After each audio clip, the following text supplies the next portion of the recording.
Setelah 30 tahun berlalu, kasus Marsinah masih belum terpecahkan. Banyak kejanggalan dalam kasus Marsinah tersebut.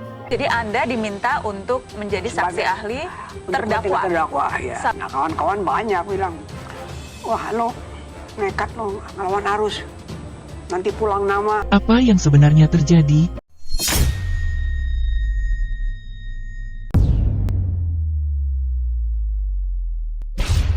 Marsinah ditemukan dalam keadaan tidak bernyawa dengan kondisi yang sangat tragis. Jasadnya ditemukan di sebuah gubuk di tengah hutan, di Dusun Jegong, Kecamatan Wilangan, Nganjuk, Jawa Timur. Karena begitu hebatnya kasus Marsinah, hingga dijadikan catatan isu kasus besar bagi organisasi internasional, International Labour Organization. Hal itu merupakan corengan khusus bagi penggiat hukum di Indonesia karena sampai saat ini kasus tersebut belum terpecahkan. Siapa itu Marsinah? Marsinah adalah seorang perempuan kelahiran Melundo, Nganjuk, Jawa Timur. Anak ketiga dari 3 bersaudara yang semuanya adalah perempuan. Sejak usia 3 tahun Marsinah sudah kehilangan ibunya yang meninggal. Sementara di tahun yang sama, ayahnya menikah kembali. Marsinah kemudian tinggal bersama neneknya bernama Paerah, di rumah paman dan bibi Marsinah. Marsinah adalah anak yang pintar. Gurunya sendiri mengatakan bila Marsinah itu suka membaca dan kritis. Cita-cita Marsinah ingin berkuliah di Fakultas Hukum. Tahun 1989 Marsinah pindah ke rumah kakaknya, Marsini, yang sudah menikah dan tinggal di Surabaya.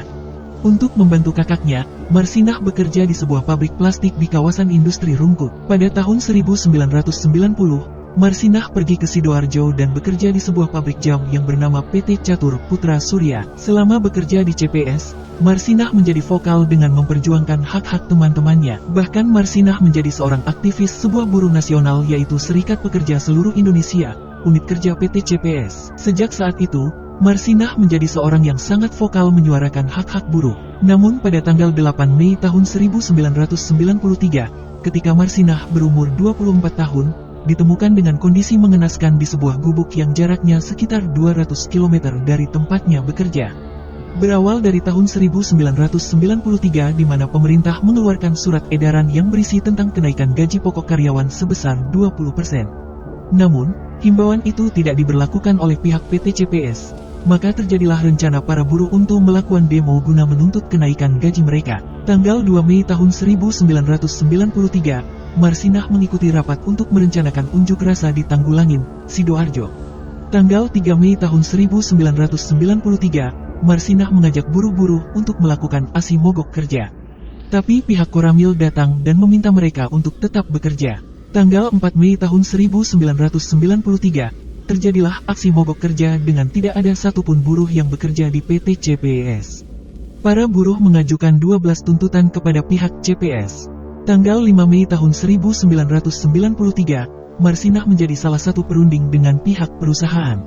Perundingan ini akhirnya dikabulkan perusahaan namun tidak dengan tuntutan pembubaran SPSI tingkat perusahaan CPS. Alasan perusahaan karena SPSI organisasi legal nasional sehingga mereka tidak memiliki wewenang membubarkan SPSI. Lalu mengapa para buruh CPS menginginkan pembubaran SPSI? Pada saat itu SPSI memiliki citra yang berat sebelah dan kerap berseberangan dengan kebutuhan-kebutuhan buruhnya. Namun para buruh akhirnya menerima penolakan pembubaran SPSI di CPS. Pada hari yang sama, pukul 1 siang, 13 buruh diamankan ke Kodim Sidoarjo karena melakukan pertemuan gelap dan menghasut buruh lainnya.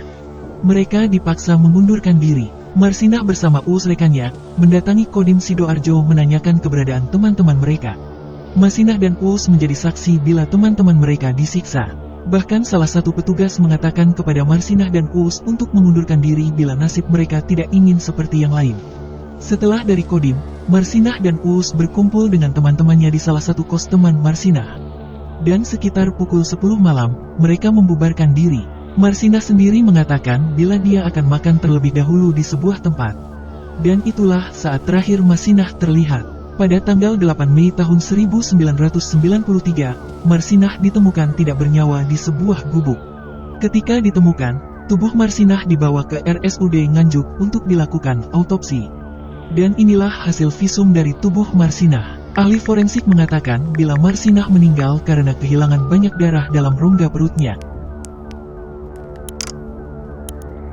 dan Marsinah disimpulkan telah meninggal pada tanggal 7 Mei tahun 1993. Namun setelah dimakamkan, pihak RSUD Dr. Sutomo Surabaya kembali membongkar makam Marsinah dan melakukan autopsi ulang untuk melengkapi bukti kasus Marsinah. Dari hasil autopsi kedua ini disimpulkan,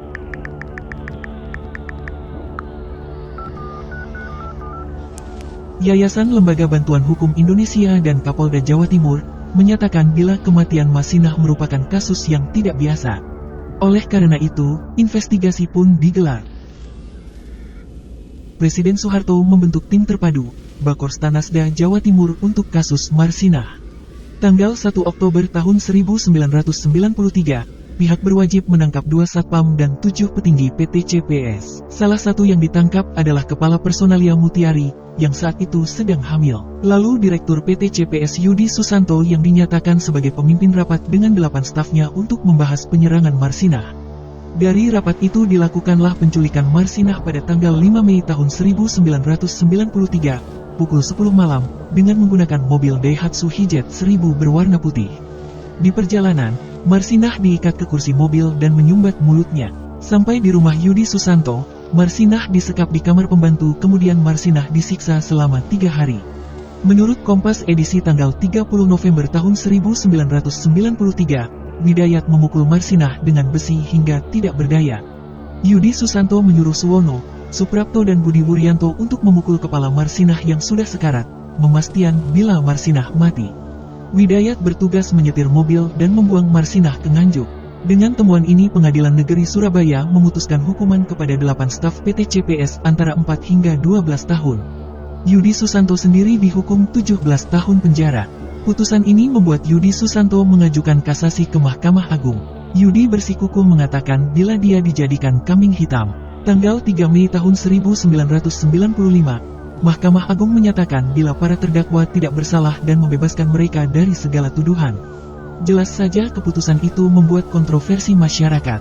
Semua menjadi janggal, terlebih ketika persidangan pada April tahun 1994, saksi kunci, yaitu 2 ART Yudi Susanto, mengatakan kesaksiannya dengan lancar. Padahal secara teknis, mereka tidak bisa membaca dan menulis. Lebih-lebih, ketika kasus ini sudah mulai menemukan bukti-bukti detail, para ART dipulangkan. Kejanggalan lain ketika persidangan tanggal 20 Desember tahun 1993, di mana Mutiari dinyatakan tidak ikut rapat penyerangan Marsinah oleh pernyataan Yudi dan staf lain, yaitu Karyo. Tanggal 17 Februari tahun 1994, Suwono mengatakan bila justru mereka mendapatkan siksaan fisik dan dipaksa untuk menandatangani BAP setelah mereka ditangkap pada tanggal 1 Oktober tahun 1993. Mereka ditangkap diam-diam tanpa prosedur resmi. Mereka disekap selama 18 hari di Kodam 5 Brawijaya.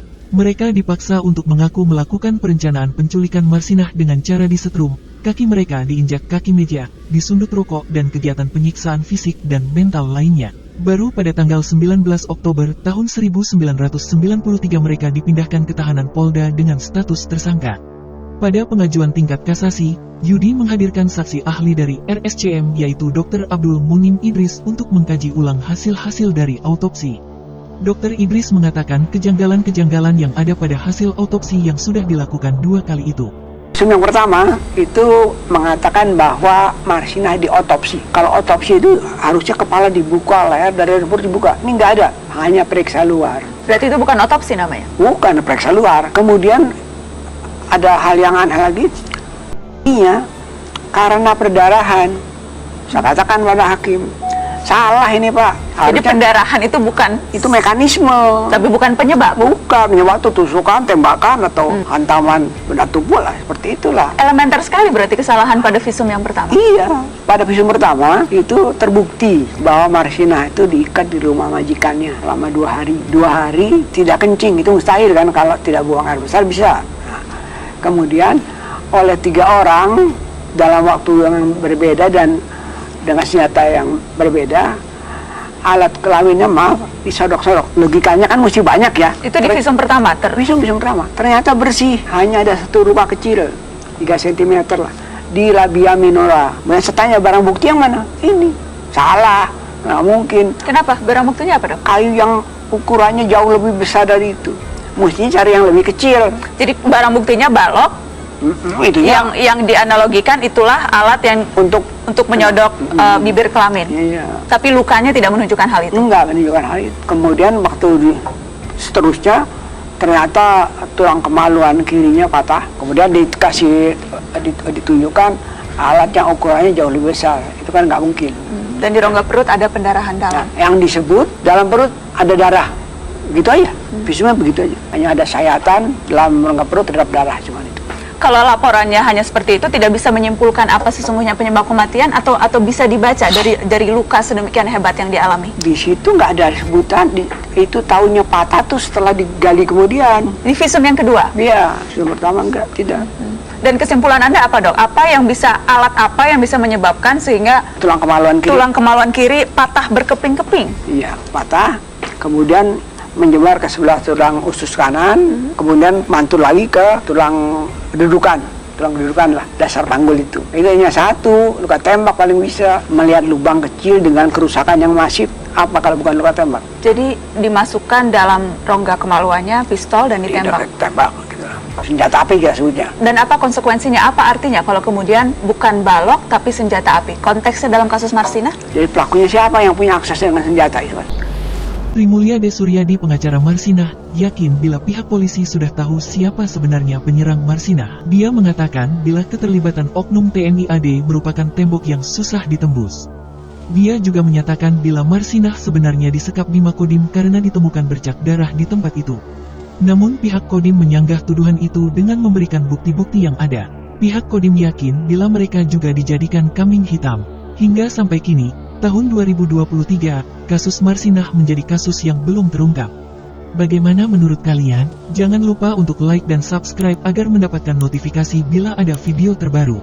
Wassalamualaikum warahmatullahi wabarakatuh.